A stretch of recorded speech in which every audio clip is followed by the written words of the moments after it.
lose. Access denied. Access denied. Access denied. In everything, we dust ourselves. We are the majority. You want to tell me just what we're dealing with here? If you haven't guessed by now, I'll tell you who we are. It's me. Hi. We are the empowered youth. On air, underground. And this is our podcast, the EY Podcast. Turn it up. Let the speakers boom. Go!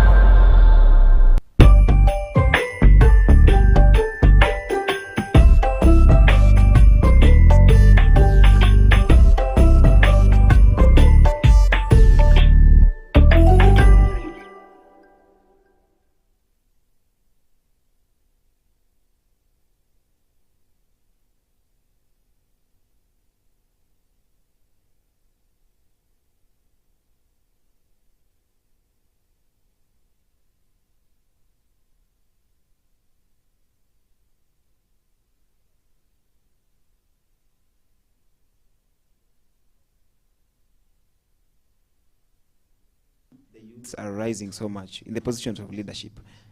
And with us here today, we have Mr. Jabir Mabruk, who has served as a class rep, international studies, and to some point has been a leader in other clubs and societies. Mr. Jabir, just a brief highlight of your leadership journey. First of all, I'm honored to be here. Now, Balozi, when we first met 3 years ago in first year during orientation, and I remember the Congress was choosing an overall leader for all the class reps, and the two of us had contested. I didn't know that such debates would come up to a level of integration like this. First of all, congratulations. You have made a significant step. My journey in the political career did not just start in this school. This is something that has been with me.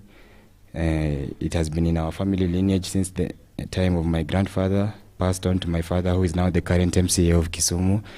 In Kisumu, I mean, a place called Nyalenda A Ward. And the urge to serve has always thrived in me. And I've been an able class rep since first year. Leaving class and formal studies aside, I've also been head of a certain dance crew here in school called Outlaws Dance Crew. Before that, I was part of a dance crew called K Finest. We somehow grew and stepped out of that crew, and I was able to start my own crew, which is now thriving. Even in any local event in the school, my dance crew will always be there in the front line. So I appreciate how far I have come, and I thank everyone for the support that they have always given me in this journey. And right now, what I say is, in a position of leadership, I would want to return the favor for the support that they've been giving me all this time. Mr. Mabruk, you have been a leader or led in different capacities. What just drove you towards this specific and this particular position? This is the Director General and Co-Curricular Activities. Why didn't you go for the presidential position, for the Vice Chairperson's position, for the Secretary General, but just decided to go for the Director General and Co-Curricular Activities? Now, for the people who have been keen on whatever I post on my status, I think the day before I had posted, a good leader is he who understands his capabilities and strengths and channels those into positions of power which fit their capabilities. So I came to this position because I am an actively involved member of the entertainment club in Egerton University. If there is any event that is being planned, I will always be among the planners, the hype men, and the interactive people who are always there. So I understood the challenges that the local artists in this school are facing, the entertainment sector at large, since I was part of it.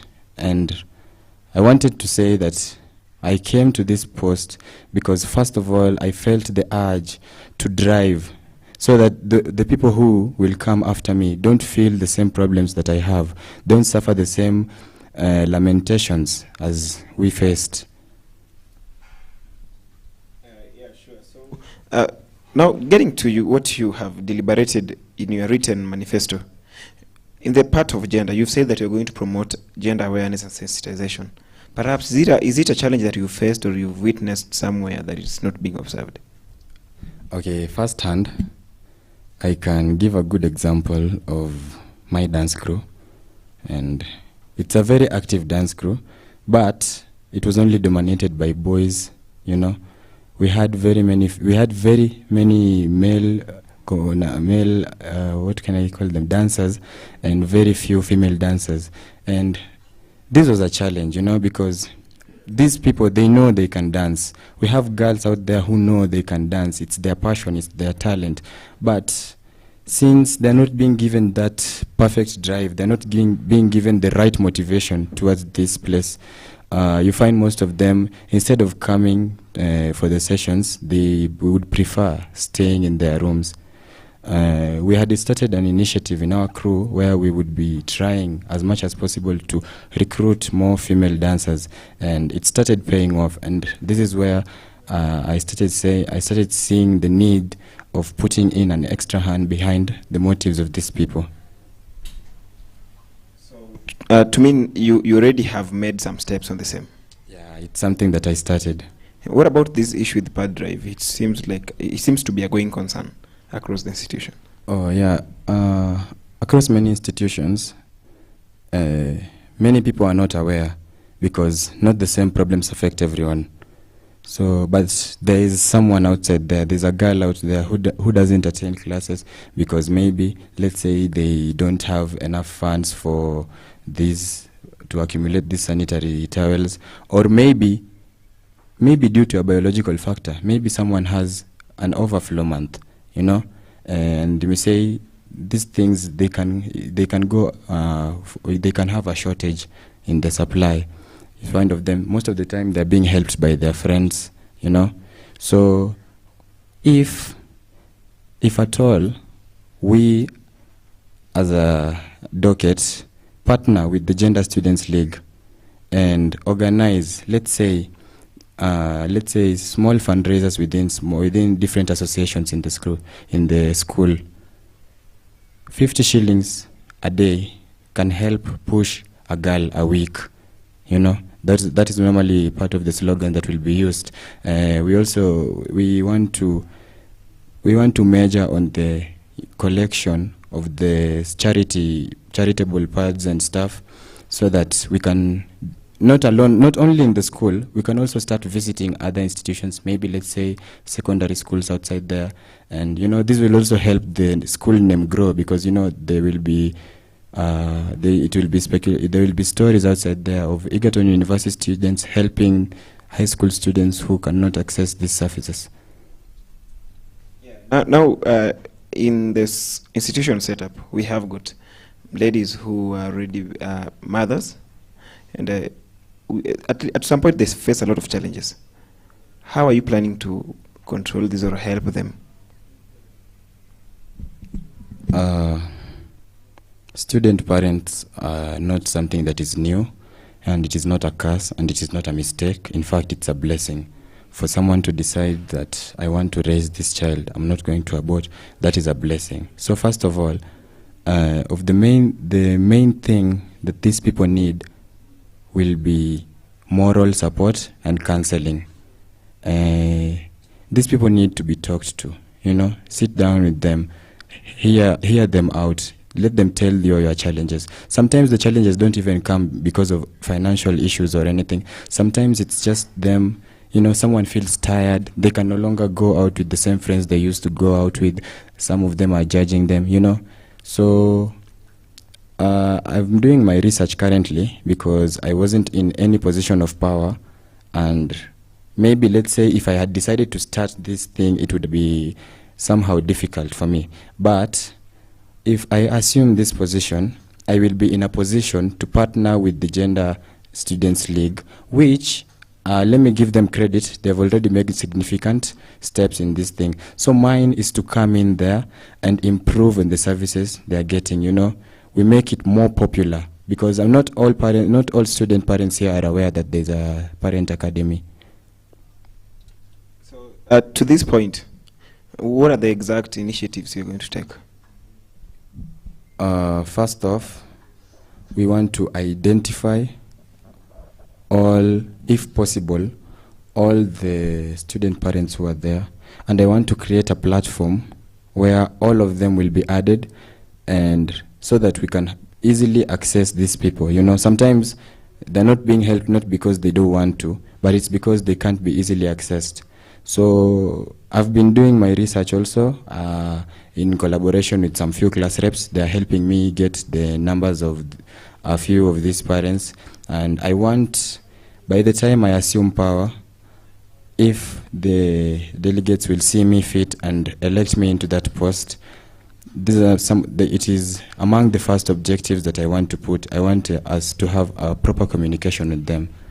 So by opening, I think a WhatsApp group is something that is very common nowadays, and it's a very good initiative of keeping in touch. And now that it seems like you've interacted much or delved much in this issue, what are some of the challenges they're facing that till now you know they're facing, that you'll address once you are sent to office? Okay, I had already started with the one problem, and it's stigmatization. This normally seems to be the main problem. Normally we have even students who are capable of still attending classes, doing exams, but you see such students end up deferring because they cannot face the stigma that is there, you know.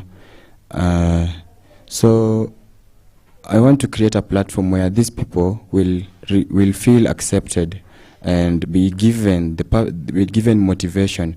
They'll be given encouragement. In fact, I want to brand all the parents, all the student parents as heroes, because they decided to save a life. You have accepted yourself as a student, and you know that now you'll have to balance between your student life and a parent life, which is something new for you. Others would have simply gone for the other option. So I want to brand them as heroes, and I want to send this message to all of them. I appreciate them for whatever they have done, and I want to support them. I want to make them feel loved and accepted. In the second part, we have the music and entertainment bit.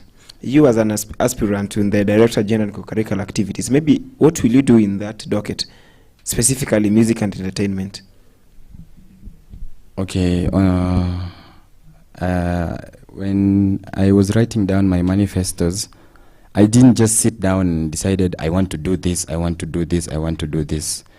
I made inquiries with the associations in the schools and everything, and you know, that is when I started writing down my manifestos based on the challenges that are there.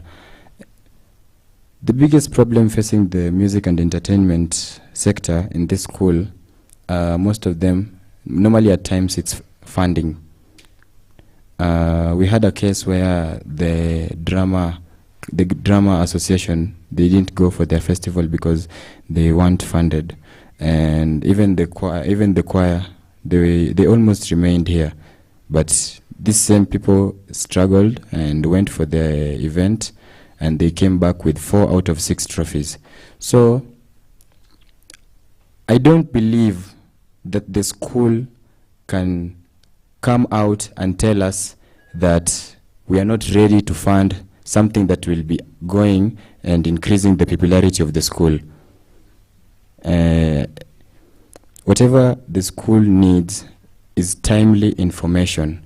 If at all there is an event that is supposed to be organized and there is a specific budget issued, if you as a leader bring the proposal early enough, let's not say early enough, and even let's say maybe the school says, no, we cannot afford such a thing, maybe we give you this. You know, if you address such an issue earlier, you will get a window of opportunity to look for other alternatives.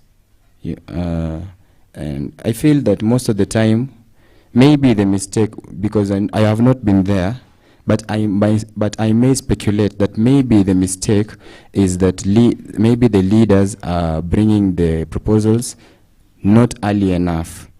And once they do this and the school maybe fails to meet their budget, they fail to get enough time to look for another alternative.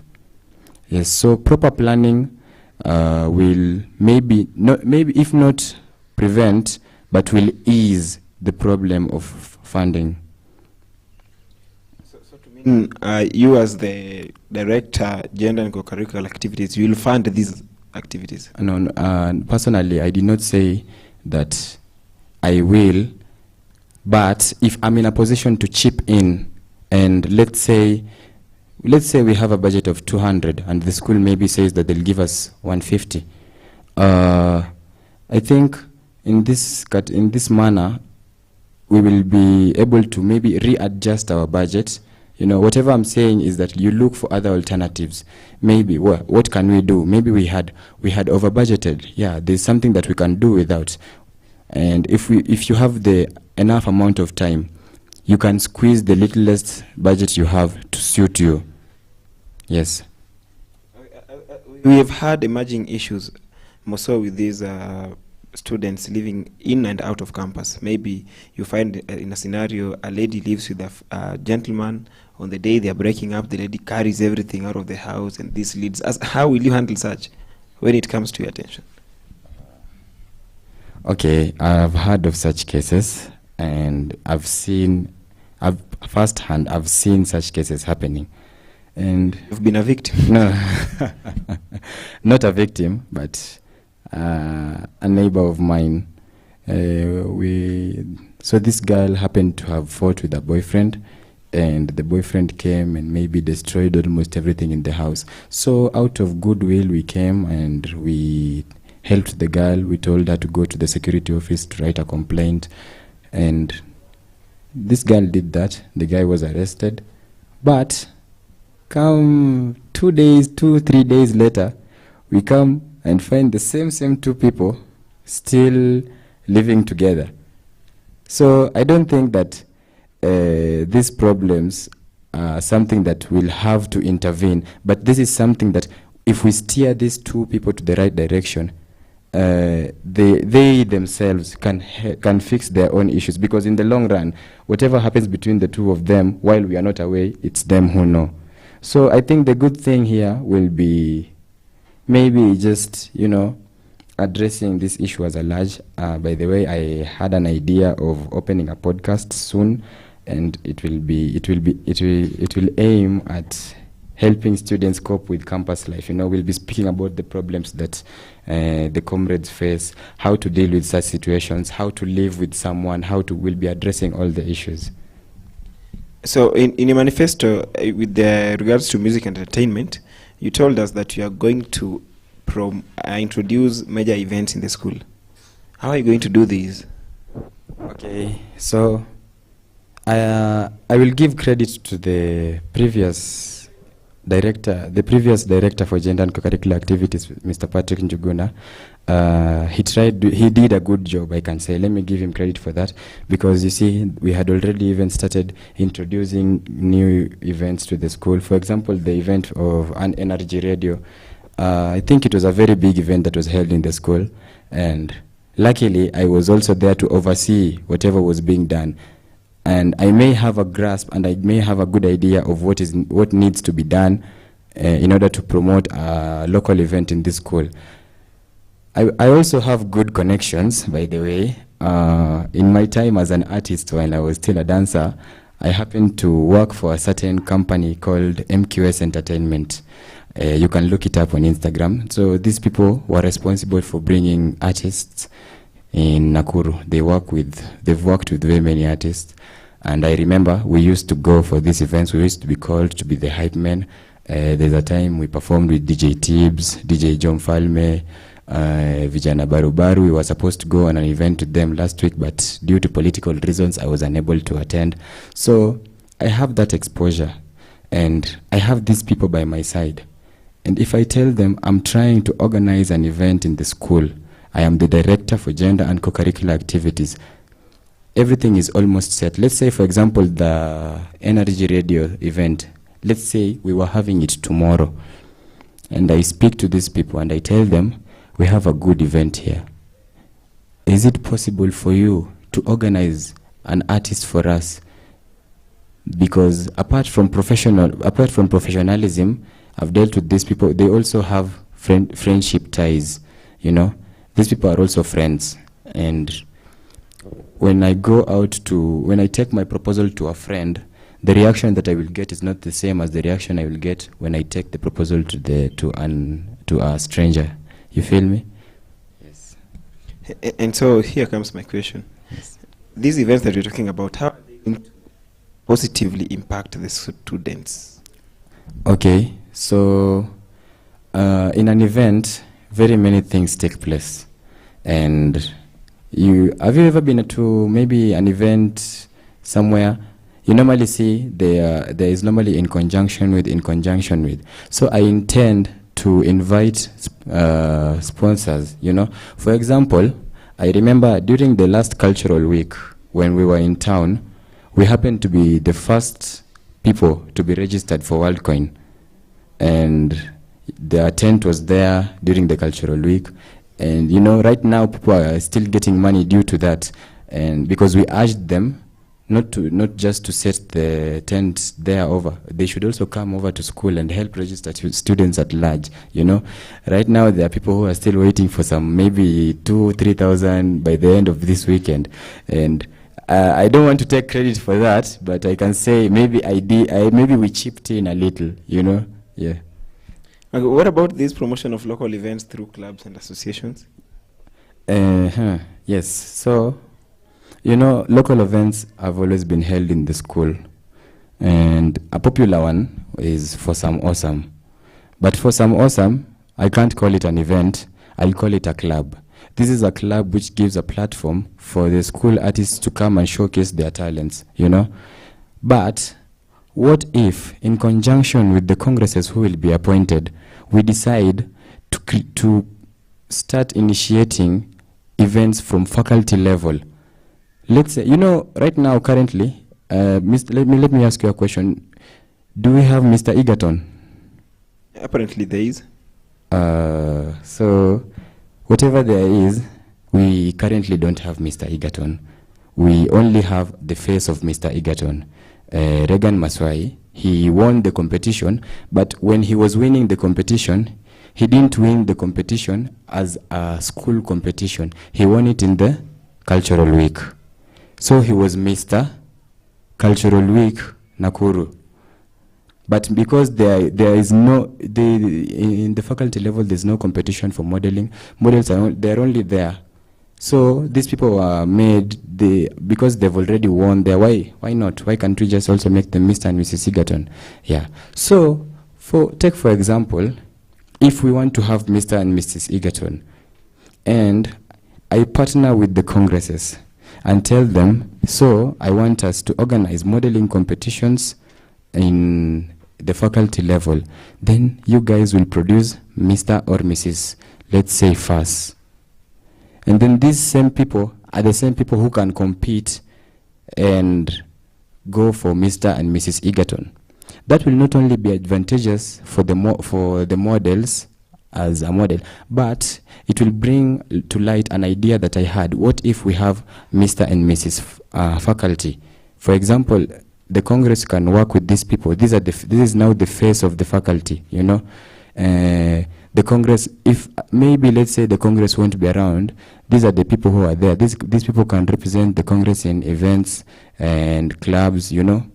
Instead of us having only student leaders going out to represent the school, we can also have representatives for the faculties, not only the chair of the faculty associations. Yes. So I intend to put my ideas on board and try as much as possible to draft out these events. You know, Balozi, can you please give me an approximate of how many students there are in this school? Just an approximate. Pardon? I just want an approximate of maybe how many students there are in the school. Above 15,000. Above 15,000. And you want to tell me, out of this 15,000, only 30 can dance? Because when we always have events here in school, we normally have the same dancers all the time. Is it only 30 who can dance? No, there's many of them. But this is because some talents are still hidden. They haven't been discovered. So what if we decide to promote these talent shows in school, whereby we bring in talent shows competition, maybe as per faculty. Maybe each faculty has its own competition. This can be something very good, and it can help us in discovering talent that is hidden. And now that you're talking about the talent stuff, we have inter-university activities that take place each and every time.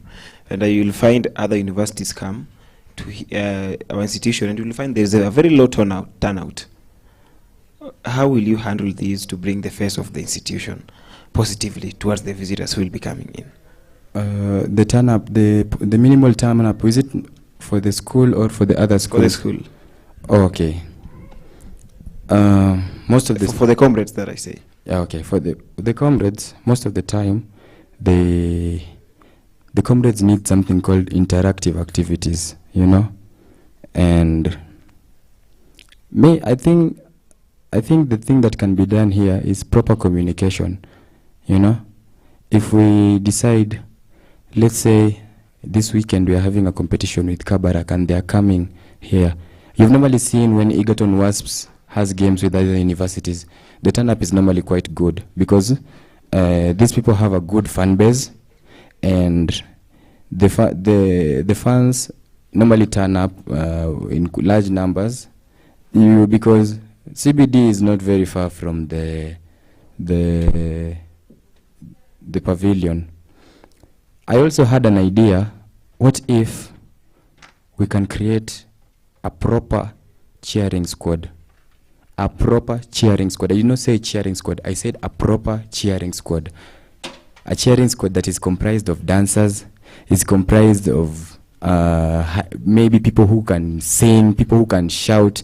And if we have a game here in the pavilion, before the game starts, this team of cheerleading team with their trumpets and all, they go around the school, they pass around CBD there, Buruburu, and then they go towards the pavilion to support their people. Do you think people will not follow them? Obviously, people will go there because people always want to be in the middle of the hype, So I had an idea on board, and I wanted to create a powerful cheering squad that will be in charge of this. And this idea came to me a week ago when I was walking around Gate, and I think Manchester United was playing Liverpool, and they won. I've never seen people sing like that. I even decided to follow them. They were on the streets shouting, "Glory, glory, Man United," and there was a large number, and people were just joining them. So this gave me the idea.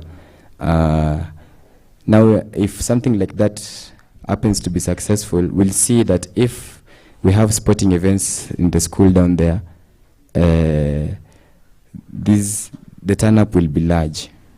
And this will even motivate the other schools to come with more students, because now if the Egerton University has such a cheering squad, how will we win against them? How will we defeat the people who are being supported like this? So they'll also, so if next time if they come again, they will also try as much as possible to have a strong fan base. Sporting activities will now be more interactive. Now, getting to the last bit, which is about the sports. And now that we've done with the gender and the music and entertainment part, though you've highlighted slightly much about the sports, we have these allegations. Recently, we had some aspirants on live camera and some members who are claiming that there is poor funding with regards to their sporting activities. It is on record. So how are you going to ensure that you improve on this? At least their games, they have the kits, so with time, they have the proper equipment with them. This problem will be solved, first of all, by a strong and capable sports congress. I believe if the sports congress who will be elected is someone who is capable, who is someone who is worthy, this is someone who will always be on the ground. Whenever there is a problem, he will always be the first to spot. Excuse me, there's a problem here. I don't think there will be enough balls for this event. And if such communications can be passed on time, we can work something out.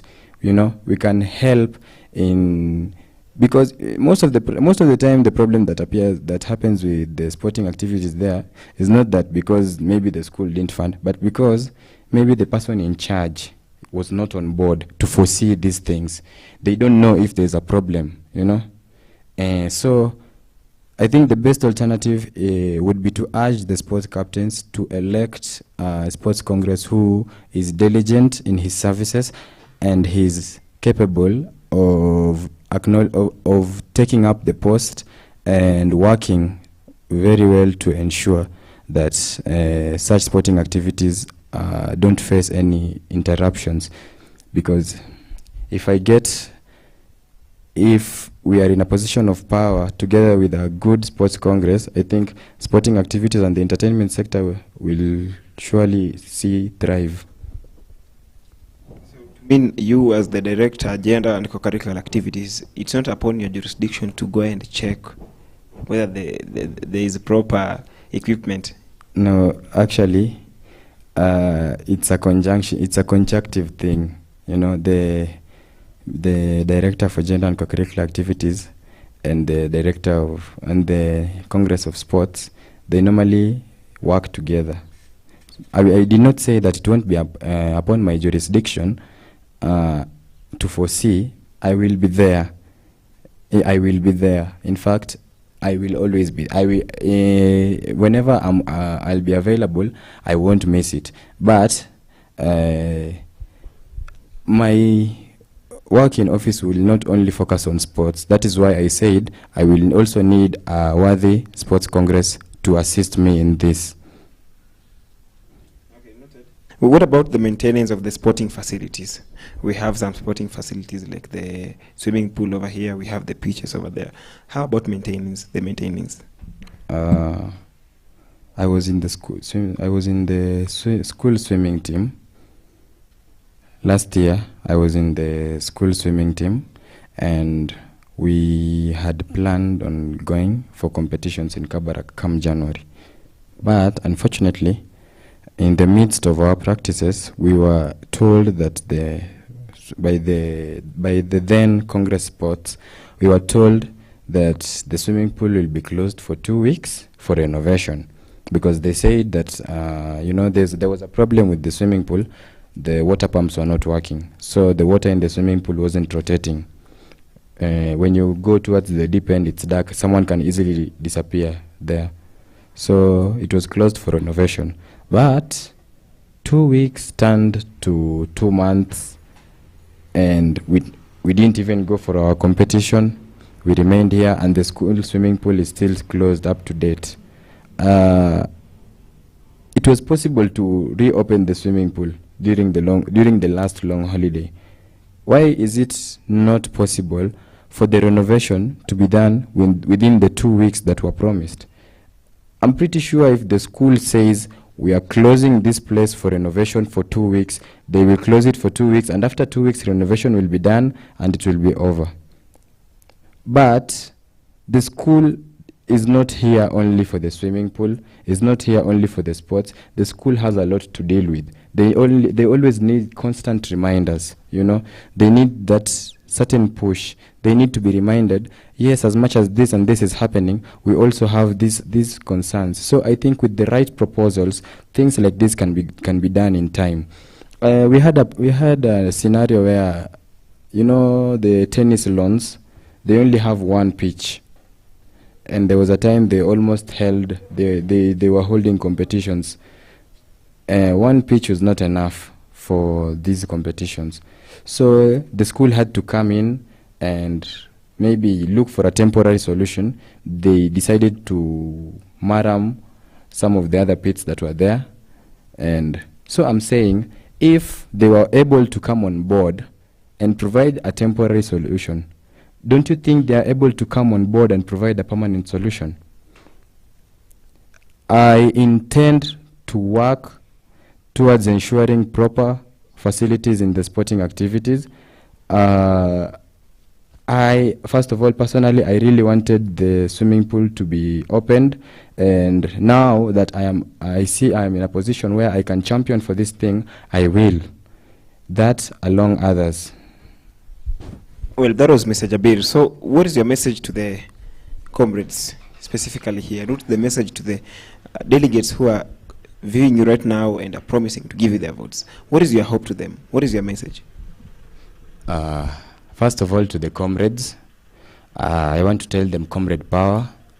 You know, the power is for the comrades, with the comrades, by the comrades. I want to tell the comrades that the power is in them. Please, comrades, as we approach the election period and as you go for your Easter holidays, remember, come Tuesday, vote a leader, not because the leader has, maybe not because you like this person, not because this is my friend, but because you see this person is fit for this job, and this person is someone who will work towards us. Analyze the manifestos that these people are giving you. Have interactive sessions with them. Ask them, Mr. So-and-so, whatever you said in your manifesto here, how will you make it work? Because you as the people, you have the power to do that. I don't believe an aspirant right now has the capability of grey-ticking someone. Interact with these people. They are also students like you. Ask them, how will you make this thing happen? Vote for someone based on whatever the qualities they will deliver. There are some people who are diligent, the people who are good enough for this post. And to the delegates, or let me call them aspirants, to the aspirants, I wish you success in the elections. I hope you stay safe during your campaigns. It will be very sad to hear stories of maybe something happened to someone or someone during the campaign period. So I want to urge them to have safe campaigns and success in the elections on Tuesday. And come Friday, please, you have the power within you. Make the right choice. Thank you very much, Mr. Jabir, for making time to come. Thank you very much. And talk to the comrades and tell them what you think they have to know, what you'll do to them, and the problems that they have been facing, and how you will solve the problem.